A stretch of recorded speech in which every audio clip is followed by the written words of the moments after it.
So how to transfer content, video or photos to DJI RC to Windows PC? You need a USB cable. Just insert your USB cable. Make sure your battery is in to your drone. So within couple of seconds you can see the light is on.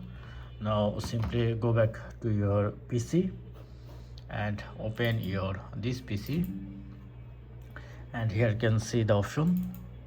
Go there, and from here you need to go DCIM. Go DCIM, then you can see this is the MP4, this is the MP4, and this is the JPG. You can transfer easily. For example, I want to transfer this one. Press on copy and you can paste it anywhere. Then your photo is transferred for your DJI RC to your PC.